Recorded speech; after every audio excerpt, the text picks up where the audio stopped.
کو ذرا دل کے کانوں سے سنیے گا.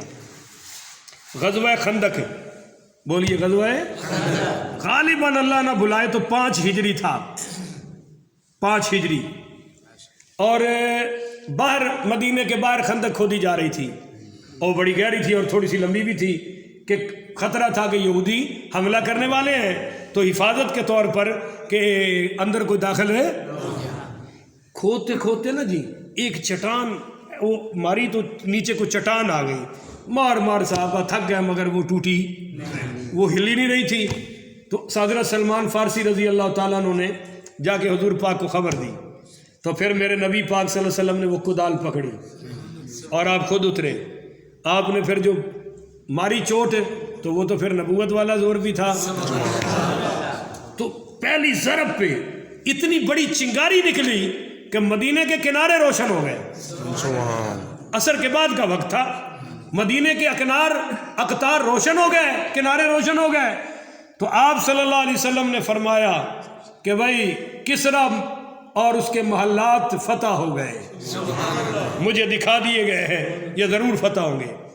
اور پھر دوسری آپ نے ضرب ماری اور روشنی نکلی، چمک، تو آپ نے فرمایا روم فتح ہو گیا. اور صحابہ نے کہا اللہ اکبر، صحابہ نے تکبیر کا نعرہ لگا دیا.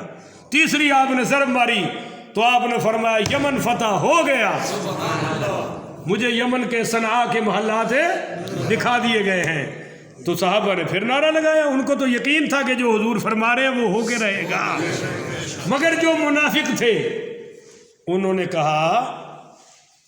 کہا کہ لو جی اکاتے وے کھانا سے روٹی کوئی نہیں، پینا سے پانی کوئی نہیں، اور ٹوئے پہ کھٹتے نے بچن واسطے تو ویکھو کتھے کتھے تے انہاں دی فتح جا رہی ہے.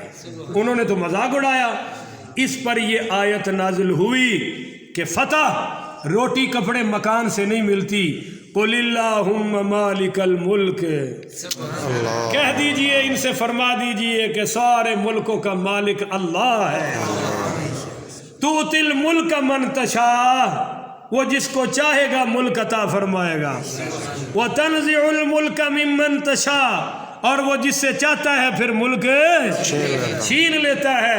وتعز من تشاء، عزت اسے ملتی ہے جسے اللہ دینا چاہتا ہے. وتذل من تشاء، ذلیل وہ ہو جاتا ہے جسے رب کرنا چاہتا ہے. بیدک الخیر، یہ ساری خیر اللہ کے قبضے میں ہے. بولو جی ساری خیر ہے اللہ کے قبضے میں ہے. تو انک علی کل شیء قدیر، اللہ تعالیٰ تو ہر چیز پر قادر ہے. تو وہ سارے کہنے لگے ہوگا کیسے، ہوگا کیسے؟ اگر سبحان اللہ کہے تو بتاؤں کیسے ہوا. یہ روم، یہ فارس، یہ کسریٰ اور یہ صنعاء حضرت ابو بکر اور عمر کی خلافت میں فتح ہوا ہے. جو اللہ نے بشارتیں میرے نبی کو دی پوری صحابہ سے ہو رہی ہیں. بولیے نا یار پوری صحابہ سے. اگر صحابہ کی ابو بکر عمر عثمان علی کی خلافت نکال دیں تو قرآن کے وعدے سچے ہی نہیں ہوں گے. کیسے ثابت کرو گے؟ تو خیر اللہ نے، انہوں نے کہا جی کیسے ہوگا؟ منافقوں نے کہا، اللہ نے فرمایا ایسے ہوگا.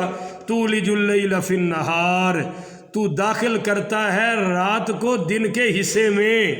وتولج النہار فی اللیل، اور تو داخل کرتا ہے دن کو رات کے حصے میں اور رات کو دن کے. تولج اللیل، تو داخل کرتا ہے رات کو، فی النہار دن میں، اور تولج النہار فی اللیل، اور تو داخل کرتا ہے دن کو رات میں. جب رات آتی ہے تو دن آتا ہے یا نہیں آتا؟ اور جب دن آتا ہے تو رات آتی ہے یا نہیں آتا؟ تو یہ کون لا رہا ہے؟ بولے ذرا سارے بولے نا یار، یہ دن کو کون لے جا رہا ہے؟ اللہ. آگے فرمایا یہ کیسے ہوگا؟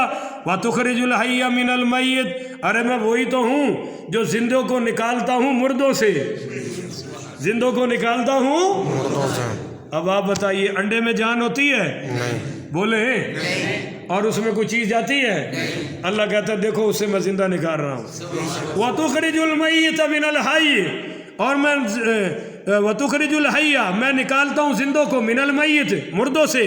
وَتُخْرِجُ الْمَيِّتَ مِنَ الْحَيِّ، اور میں نکالتا ہوں مردوں کو زندہ سے. زمین زندہ ہوتی ہے اور جو چیز نکلتی ہے اس میں جان ہے. اور بھی ہزاروں معاملات ہیں. اور اس میں ایک بات اور بھی ہے کہ میں کافروں سے مومن پیدا کرتا ہوں اور مومنوں سے، ٹھیک ہے جی. اب مومن مثل زندہ ہے اور کافر مثل، میں شریفوں سے بدماشوں کو پیدا کرتا ہوں اور بدماشوں سے شریف. دیکھیں نا ابو جہل، حضور نے فرمایا میری امت کا فرعون ہے، اور اس کا بیٹا اکرمہ بن ابی جہل، پڑھیے رضی اللہ تعالی، اللہ نے صحابی بنا دیا. اور بھی مثالیں، وَتَرْزُقُ مَن تَشَاءُ بِغَيْرِ حساب، اللہ رزق جسے چاہتا ہے اپنے بغیر حساب دیتا ہے. یہ آیتیں.